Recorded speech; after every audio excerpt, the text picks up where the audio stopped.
If there's one thing every veterinarian wishes they had more of, it's support. Someone to help you keep up, think ahead, and take some pressure off your day. That's exactly why ScribeNote created Companion, your personal veterinary workflow assistance. It's like having another vet or assistant following you around through your day, helping you get things done faster and with less stress. There's Sumi, the history companion, who can take a big, messy medical history and instantly summarize the key details. There's Quill, the writing companion. Ask him to tidy up your notes, change the tone, fix formatting, or even translate, and he'll handle it for you.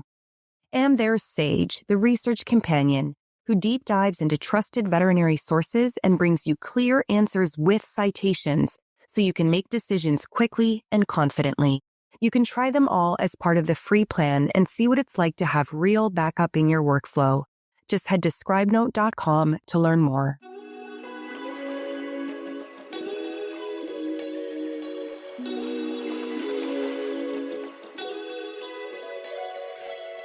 Hey everyone, welcome to another episode of Reviving Vet Med. April is National Stress Awareness Month, so today we're talking about stress through a slightly different lens, one grounded in neuroscience. We'll explore how understanding the brain and nervous system can help veterinary professionals respond to stress more skillfully, recover more quickly, and build greater resilience over time. My guest today is Dr. Sonja Olson, a credentialed veterinary wellness coach, educator, and veterinarian with nearly 30 years of practice experience. Sonja specializes in helping veterinary individuals, teams, and leaders navigate personal and professional stress, optimize their holistic health, and cultivate emotional well-being. In this episode, Sonja and I explore the concept of neuro-informed stress management, what it means, what happens in the brain when we're under stress, and how tools grounded in neuroscience can help us regulate our nervous systems in real time. We will also talk about neuro-resilience, the power of social connection and supportive environments, and practical strategies veterinary professionals can begin using today. So let's dive in. Here's my conversation with Dr. Sonja Olson.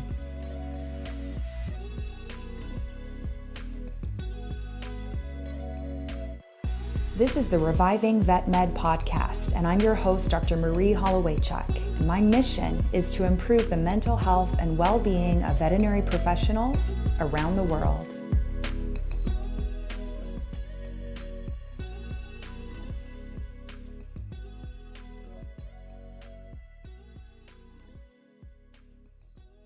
All right. Hello, Sonja. Thank you so much for being here. It's great to have you.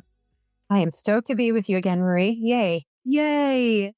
I am really excited to get into this information, and I think that our listeners are going to get a lot out of it. For those who might be new to this idea, what does neuro-informed stress management actually mean?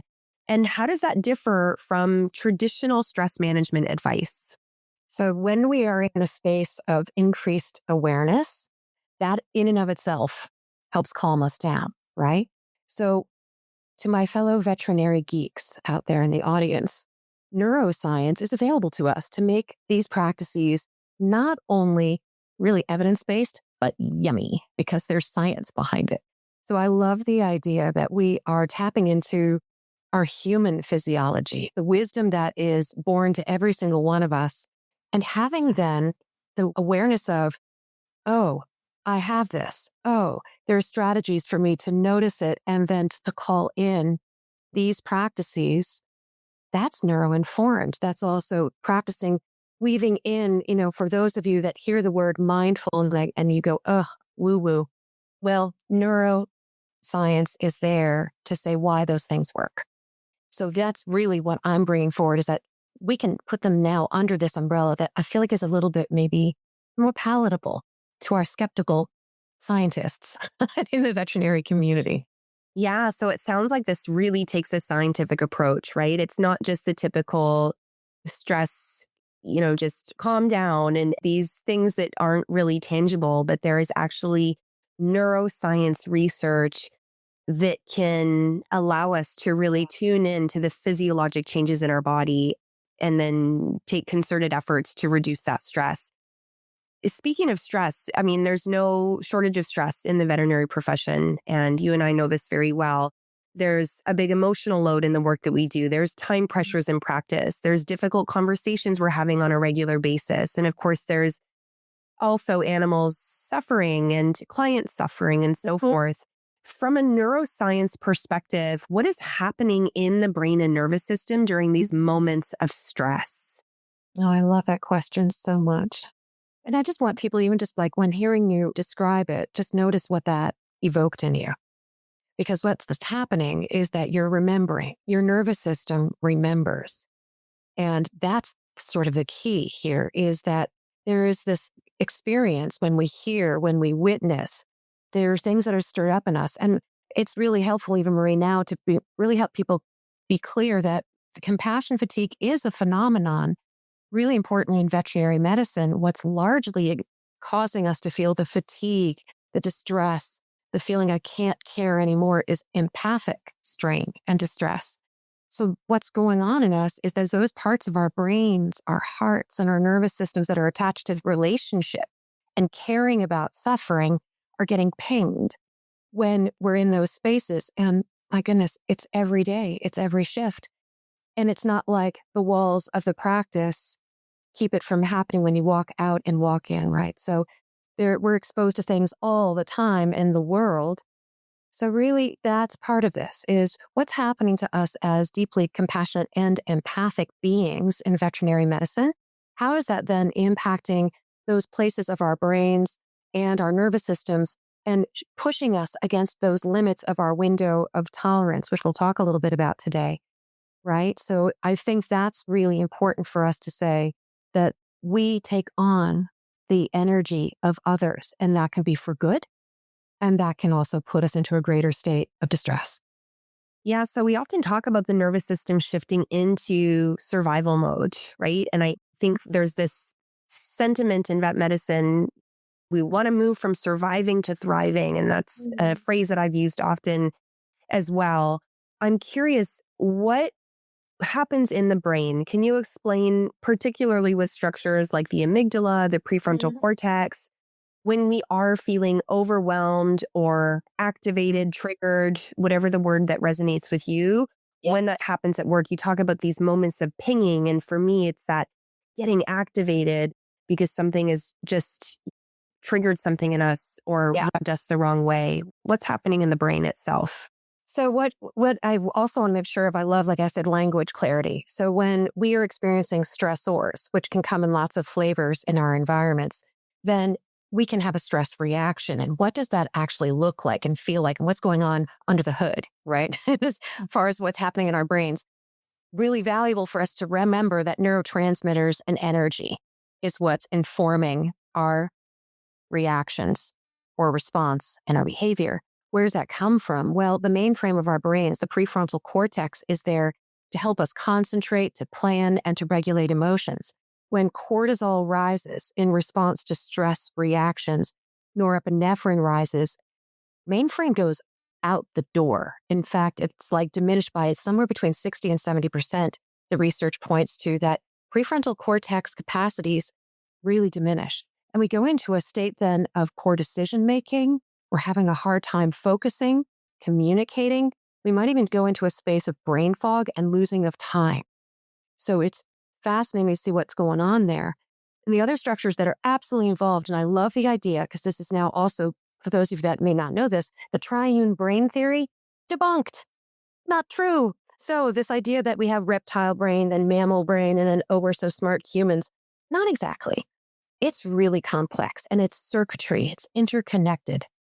It's not very surprising when you think of it that way, but the idea that there's limbic hijack is a misnomer. So the limbic system is there to help bring up emotions and response, and it's a circuitry that's also then connected to our hippocampus, which has memory and learning.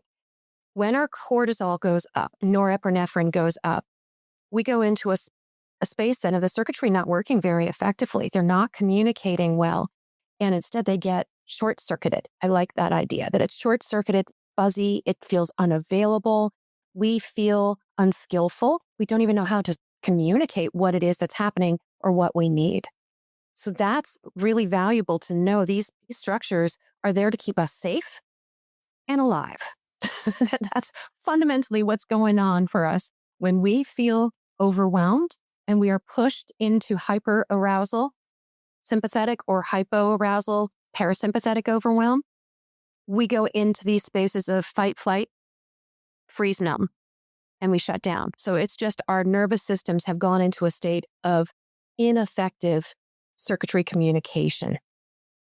And betting most of us can actually know what that feels like in different spaces. Sometimes our heart is racing, buzzy, want to leave, no, thank you. Or make small, be quiet, get very, very shut down, depending on the situation and depending on you. So I'm hopeful that you all can just kind of feel into, oh, that's what's going on. That really, actually, I can relate to that. Yeah, I can definitely relate to that. I can think of situations in practice where a client gets upset with me and what feels like out of nowhere. So I'm caught off guard and I lose ability to really find my words. And it takes a moment to really re-engage that prefrontal cortex and to be able to thoughtfully respond. And sometimes I have to step away from the situation to be able to manage that. Mm. I'm curious. I mean, this sounds, again, I think relatable to all of us. And I love that you really tie in the brain structures and the cortisol and everything else. What happens when this response becomes a chronic response? Do we then tend to see? Because I think that's the challenge that a lot of us experience is we haven't programmed ourselves to rest and digest after a shift is over. Like you said, it doesn't get contained within the practice. We leave the practice and maybe we're still holding on to it, or maybe we don't even realize it's there, or maybe we go home and there's more stress. What happens when that is a chronic activation when it comes to neurologically within the body? And I just want to call out the ways that you just, set that up, Marie, because here's the thing is that sometimes we know it and sometimes we don't. There's quite a bit that we take in. It's at a subconscious level and we leave our shift just cellularly exhausted. And all we want to do is be quiet and to isolate. And how does that play out for the rest of your life? Quite truthfully, to connecting with your animals, your family, your partners, you, and the things that you love maybe to do outside of work. Do you even have the energy for those things? And really, that's the thing is that I want us to know that we can reclaim our energy and have that available for the work that we do in a more effective way, not just by ourselves, but together. And same, that we can reclaim this for the rest of our lives. And so that we're not just laying there on the couch with Netflix, going on, or doom scrolling, or, whatever it is that you do to numb out and disconnect. So what I want to bring into this then is what you are pointing towards is that chronic stress is hugely detrimental to our systems as animals, all animals. And when we have chronic patterns of behavior, the neurons that fire together, wire together, and that's for the good and for the ugly. When we have habitual ways of doing things, those are going to be the reactions that happen the fastest. And it would take intentional pausing and shifting and doing something different if that's what we decide is healthiest for us. But if we aren't doing that, we are going to go to those automatic patterns of behavior, of soothing, whatever that may be for you. Physiologically, we know that chronic stress, which is allostatic load, can cause cardiovascular disease, hypertension, diabetes. Immune-mediated diseases are more likely to occur, especially if you have a genetic predisposition for these. We know that your immune system is taxed. So we are in this space also. This really, I think you guys will recognize this.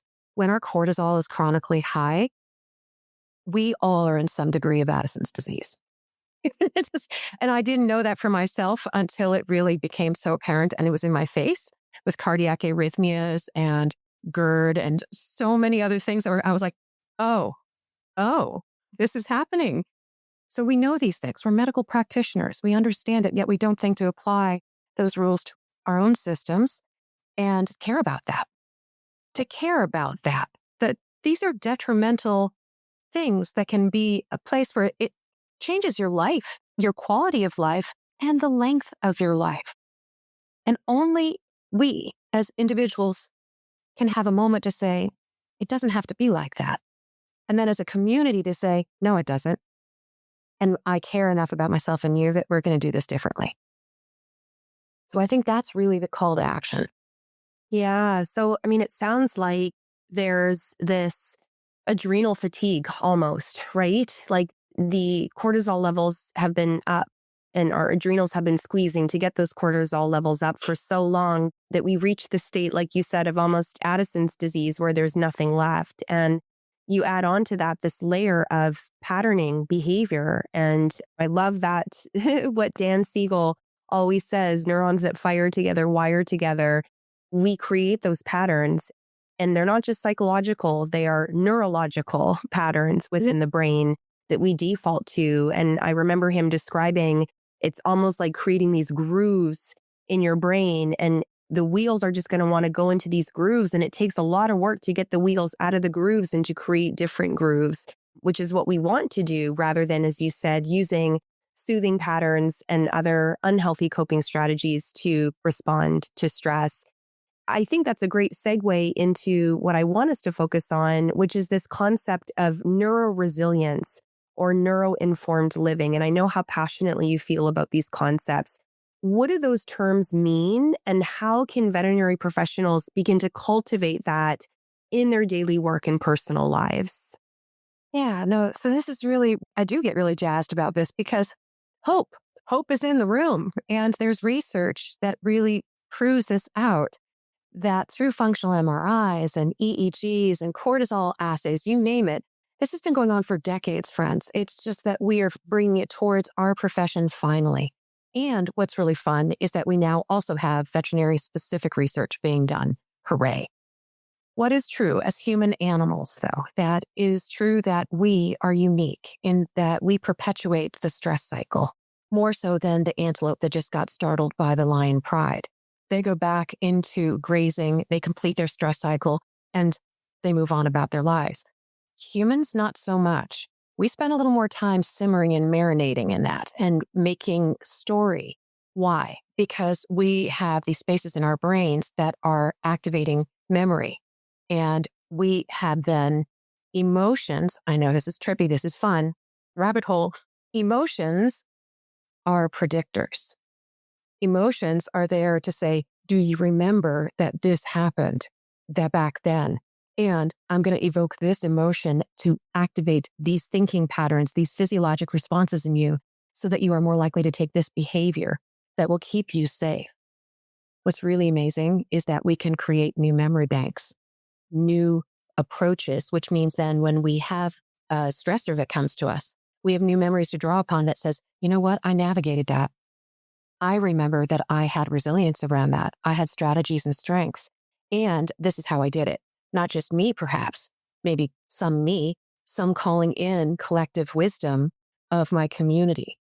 So this is the opportunity for us to take approaches then that literally change our brain, change our emotional reaction and response, and so that our behaviors change.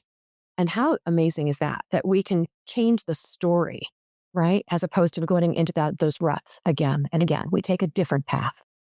So this concept, if I'm hearing you correctly, of neuro-informed living is recognizing what is happening on a neurologic level in our day-to-day interaction. So for example, if I'm in practice and a client looks at me a funny way, I'm picking up, my brain maybe even is picking up on some cues. My mirror neurons are seeing what is happening here and they're being activated. And the hippocampus, our memory center, is remembering, ooh, the last time you had a client that did this, they yelled at you and that was uncomfortable. And so then maybe our anger center in our limbic system is activated, and that we find ourselves already getting angry and gearing up for a fight with this client, right? To defend ourselves. We're not all in it for the money. And if you only knew how hard our days were and everything else. And so what you're describing then is that this neuro-informed living is a recognition of those patterns and that whole pathway and activation system so that we can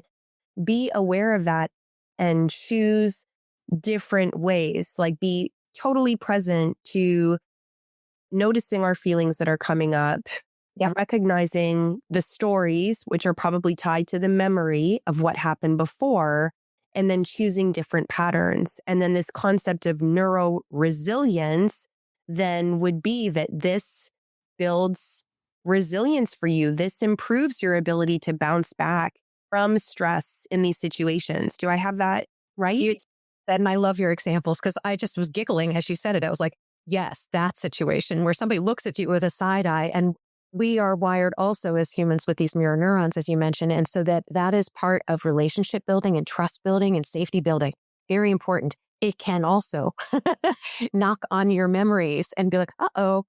And what I saw was, so we know that nonverbals are about 80% or so of our communication with each other. So we are really wired to notice body language and facial expressions, tone of voice.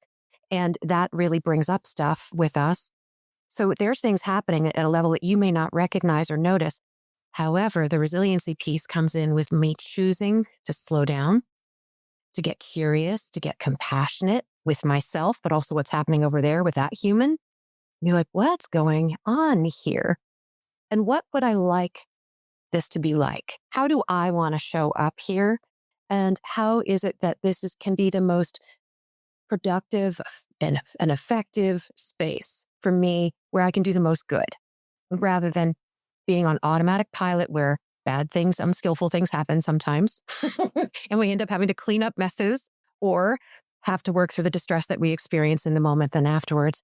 What if we had a little bit more say so around that? And resiliency, as you say, I love also make sure that we are not talking about grit and tough and Teflon. That's not what we mean by resilience. What we mean is that you come back to a place of homeostasis, that you're bendy as the winds of life push you around because you're deeply rooted in yourself, in your community, in your knowing, so that you can be bendy and not break. Yeah. And what I really love about this is that it brings it back to the science, right? I think as scientists, as veterinary professionals, we really lean into the science and the data to support why things happen and how diseases progress and how we treat them and so on. And so we're applying a lot of those strategies to ourselves rather than having it be this woo-woo, as we said, or these so-called soft skills that we just need to armor ourselves with. This is real. These are things that are happening to us on a neurologic level. And I take comfort in that. I take comfort in knowing I'm not just an impatient person with a hot temper, for example. There's somebody who's easily triggered in certain situations. There's neurologic reasoning behind that, right? And those pathways are developed for survival. This is how we came to survive. The problem is we didn't stop along the way to remind ourselves that we are no longer in survival mode. We have, for most of us, thankfully, food, clothing, shelter, our basic necessities are met. We don't need to be running away from predators and other things that have amped up our nervous system this way. So I know for me, that keeps me out of a place of shame or thinking there's something wrong with me, or I'm a bad person, or I don't have control over my emotions, to recognize this is all happening neurologically for a reason. And I do have a capacity to rewire and reconfigure some of these patterns that have been created.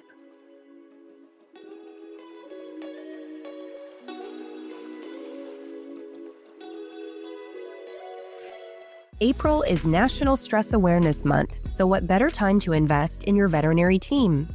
Reviving Veterinary Medicine's Lunch and Learns give your team members practical, actionable strategies to manage stress, improve communication, and build a resilient workplace. These 1-hour AVMA-approved CE sessions are facilitated by Dr. Sonja Olson and me, and your team will walk away with tools they can immediately use. Learn more or book a session today at revivingvetmed.com. I wonder, when somebody is in the middle of a stressful situation during a shift, right? Maybe it is a difficult client, or maybe there's an emergency. You and I can both relate to the emergency room and a hit by car comes through the door, or a GDV, and we weren't expecting it. How can individuals recognize the shift in their nervous system and regulate the nervous system in real time? What techniques would you recommend to them? So here we go to neurotransmitters again. Hooray. So what's really fun is that number one, individually, we can go through a series, and I'll just mention these practices in the order of effectiveness, and it brings in GABA. And when we have GABA, it helps to decrease cortisol and norepinephrine, and we're better able to tap into true connection between the circuitry of the different effective parts of our brain. And we can do that individually, but extra sauce is when we do it together. We call in dopamine, we call in serotonin and oxytocin. Again, giving messages to the body of it's okay, it's all right, you're not alone.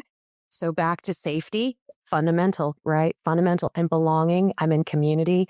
This is a powerful thing for all humans. I don't care where you are, on the introvert to extrovert, you're a human being. And that means that this is what your nervous system was designed to do and to respond to.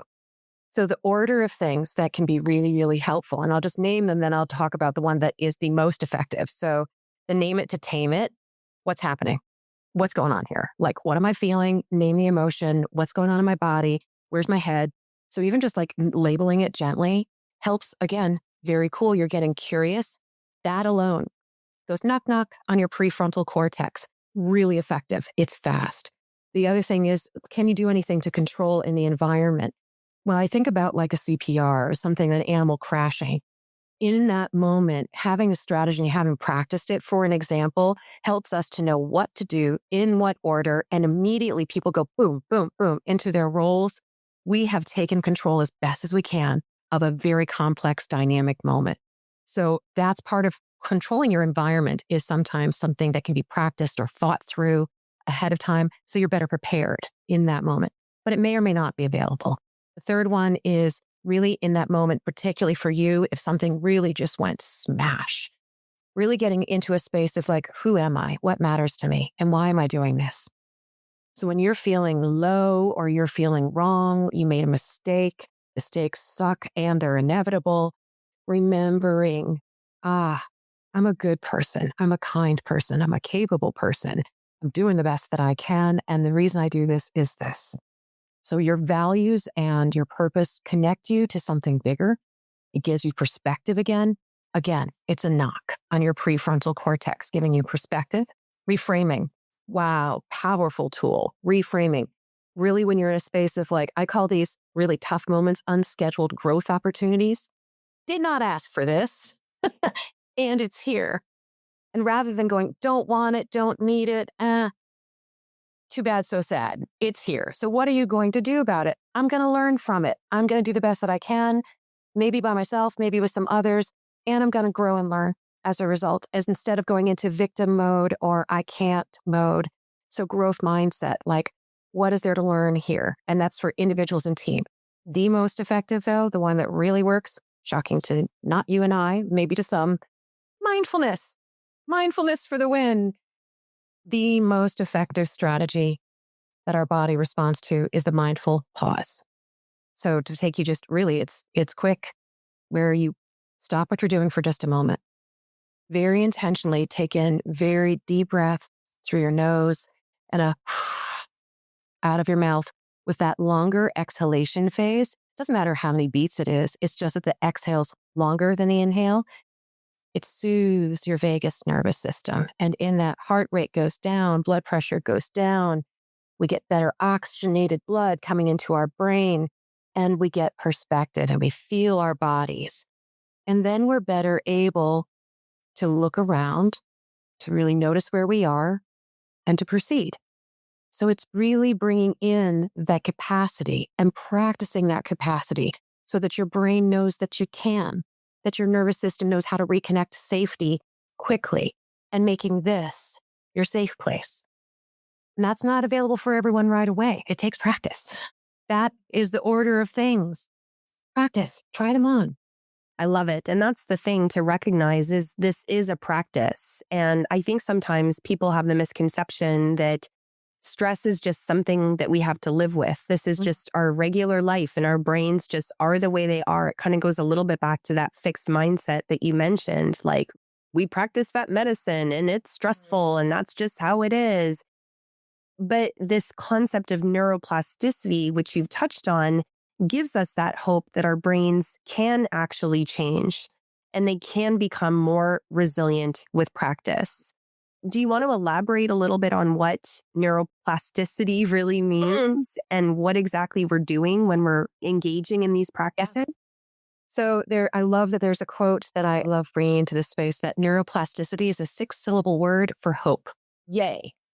So this is something, again, every one of you were born with this capacity. And what's phenomenal is that we can do this for our entire lives. It's not that we have a cluster of cells that mature and that's it. You're done. You're cooked. You're set in your ways. Have you heard that language? You're set in your ways. Well, that's a choice. It's a choice. And I'm here to share with you that you can, by practice, intention, repetition, notice, rinse and repeat. You are myelinating new pathways. And just as we were talking about, the wiring together of these pathways create new pathways for you to choose. This is the path I'm going to choose here. And over here, I want to go in this direction.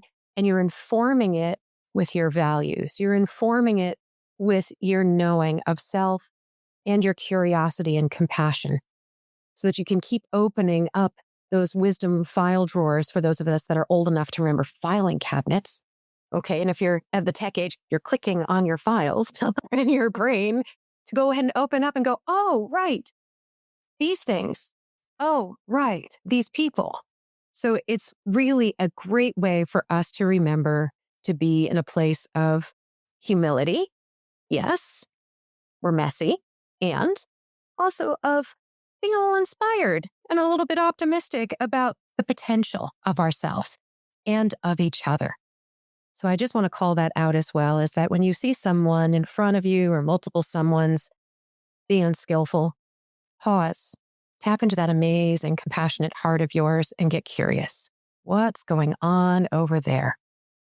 Yeah. And we can really do that in our workspaces for sure, with clients, with our teammates that may be having a moment, and also, quite truthfully, in the world that we find ourselves today, right? So many opportunities to go, whoa, pause. Got to take a moment, take care. And then what pathway that have I practiced that I want to bring towards this moment? Yeah, it is such an intentional practice. And I know people often say people don't change, but the reality is that everybody has the capacity to change. Our brains, literally, with science-based research, can change. And it takes practice and it takes a desire and a wanting to do that. Otherwise, we do stay stuck in those ruts. And I just think that this is really, really important information to hold on to. If you feel like this is just the way I am, these are my patterns, this is just how I deal with stress, there are better neuro-informed ways that we can manage this. Sonja, you mentioned something that stood out to me, which was mentioning isolation. And I think you and I, all human beings, really can have these responses to stress where we do self-isolate. And I know for me, that happens especially when my stress is paired with shame. If I feel like I've done something wrong or I'm not a good person in some way, maybe I'll use a home example. Maybe I snapped at my daughter because she was pushing my buttons and then I feel really bad. And so I self-isolate.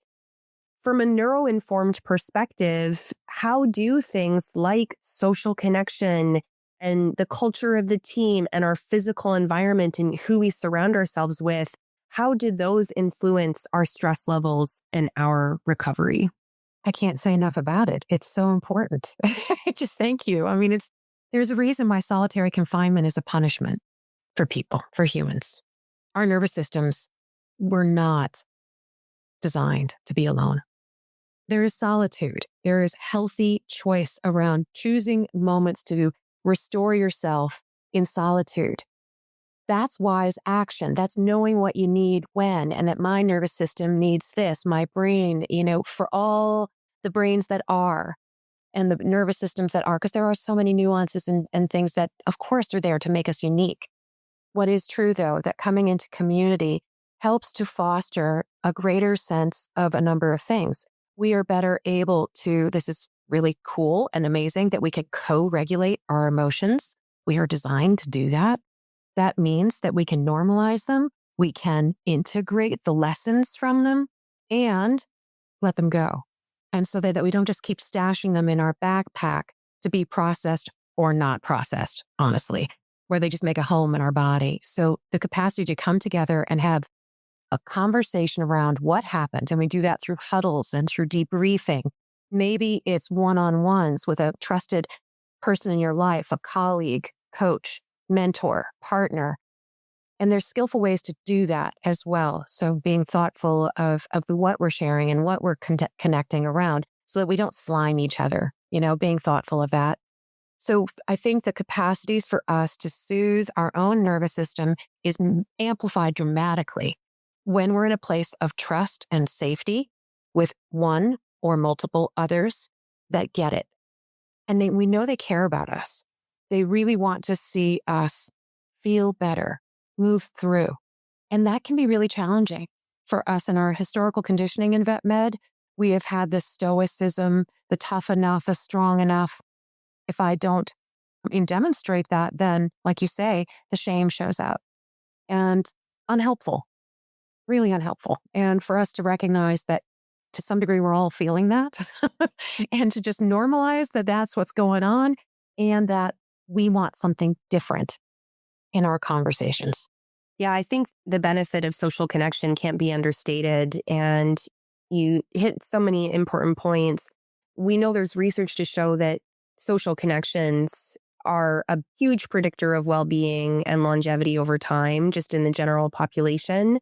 There's research in vet medicine even to show that when veterinarians engage with others and they share a challenging situation and that challenge is met with compassion and understanding and validation and kindness, that their stress levels come down, their depression scores go down, their overall sense of well-being improves. And if we take it back to the neuro-informed level, it goes back to what you shared earlier, which was all of those happy hormones, right? The oxytocin that gets released when you're in the presence of somebody, or maybe you're hugging somebody, or the serotonin that goes up, and all of these comforting things, neurotransmitters, hormones, et cetera, that help bring those cortisol levels down. And so often is a simple, I get it, or been there, done that. I've done that too. It sucks. Can be just so incredibly transformative. And I think, again, we underestimate the impact that actually has on our nervous system, not just on our psyche. I'm wondering if somebody listening is feeling overwhelmed. They're like, wow, this is a lot of big words. This is a lot of neuroscience that I haven't had since vet school or tech school. Or they just feel stuck in a cycle of stress. They're like, yeah, this sounds all fine and good, but I've tried mindfulness. It doesn't work for me, or whatever it is. What would you say is one neuro-informed practice that they could start today to support their nervous system and their overall well-being? So you're doing it anyway. So I'm just going to bring your attention to it. There's something called a physiologic sigh. And what this is something that you do, all other humans do, animals do this. It is the reaction when you've heard something, you've witnessed something, or you remembered something, and it just went into your nervous system. And what your body is doing a little, again, it's a knock knock on your prefrontal cortex by taking those deep inhalations, and that big exhale is pushing on your vagus nerve. So it's the fastest, most efficient and effective way of you getting things back in front of you and perspective. So we can do this on purpose by taking 2 really good inhales through your nose, and then a very long exhale out through your mouth and pushing down on your diaphragm and your belly. 3 to 5 cycles of that. You might even, if it's available to you, depending on where you are, offer yourself a moment of self-soothing by holding your hand on your heart, holding yourself. This is just you giving yourself that moment of, it's okay. It's okay. This is hard. So these are really lovely ways to get through a challenging moment, as well as also just bringing, again, your brain back online, and so that you can remember other things to do or ways to reach out in those moments where it can be feeling overwhelming. So it moves you just a little bit through. that space. I love it. I use the sigh all the time. Sometimes so much so that my daughter or my partner will say, "What's with the sigh?" And I'm like, well, just letting something go. And we can't unhear it, by the way. Now that you know that's what you're doing, Totally. good. Notice it. What just triggered you? What just knocked on you that made you sigh? And you're going to hear it from others and get curious. Why are you sighing? Right? They don't know that they even sighed. Something just happened for them. And helping them to know that, hey, wait a minute, I noticed that and I care about that. Tell me. Right? What a beautiful way of just normalizing that we're going through stuff all the time. And we're not alone. Yeah, goes back to that social connection. Well, before I ask you the closing question that we ask all of our guests, I want to talk about the exciting news that you recently shared, which is that your second book is going to be published soon. So wonderful for the veterinary profession. Could you tell us a bit more about the book and where people can look for it if they'd like to pre-order a copy? Yeah. Thank you, Marie. This is one of these experiences. I know others have had this where you feel like you're birthing a baby. Okay. Some of us have actually birthed babies, Marie. Some of us have not. This is my version of birthing a baby. Something that was so important to me and that gestated and was there for me to really think through and bring into the world. It takes time. And the book is built to be the how. I think we're much more informed as a veterinary community these days around the what. We've got some great language. We've got research papers coming forward and initiatives being built. Mwah. Chef's kiss. Amazing. Okay. What about us as individuals, as teams, and as practices and organizations, continuing to build our language and our practices and strategies? So I have created a workbook. So this is meant to be really evoking the idea that we're on an adventure together. And it's an arduous journey. It is not an easy one. We're going trekking up that mountain. We're going to get prepared. We're going to go ahead and practice. We're going to call in our team, our squad, and we're going to have some knowledge around our limits, what to do when I hit a barrier or I get injured, I need first aid, and then how to maybe find a different way, a different approach to keep going.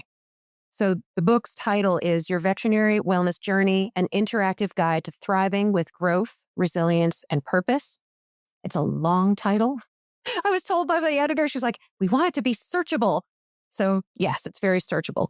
The idea being that it's meant to be a choose your adventure, reach in as an individual or as a team, get curious. There's a crap ton of resources in this book as well, assessments for data gathering, and so many links to communities and resources around the world. So this is meant to be our global veterinary profession choosing awareness, practice, strategies, and collective resilience. Marie? I love it. I love it. Well, I can't wait to get my hands on a copy. We'll be sure to link to the pre-orders in the show notes as well. One last question, Sonja, that we ask all of our guests on the podcast is, what does the phrase reviving veterinary medicine mean to you? So when I say that to myself, when I hear reviving, we're reclaiming and in a new way as well. So we are stronger together. We are smarter together. We are not doing this alone. That's what I think of, is that this is us really defining who we are and who we want to be together. I love it. Well, thank you so much for all of your wisdom and advice that you shared with us today. It was just so wonderful to have this conversation with you. Thank you so much, Marie. Yeah, great.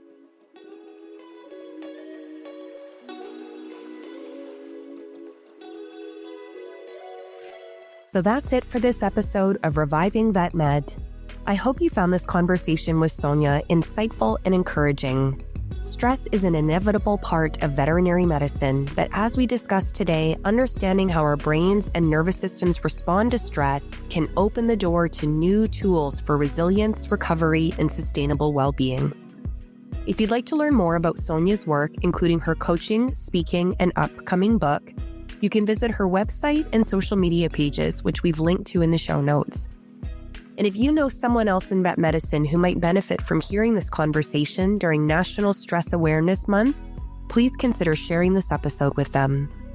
If you haven't already, please subscribe to our podcast so you don't miss future episodes and leave a rating and review. It really does help more people discover the show. You can also visit revivingvetmed.com for free downloads, blog posts, and other evidence-based tools to support well-being in vet medicine. And follow us on Instagram at revivingvetmed. A huge thank you to Dr. Sonja Olson for joining us today, to Podcast Prime Solutions for producing this episode, and to you, the listener, for being a part of this community. Until next time, take care of yourself. Bye for now.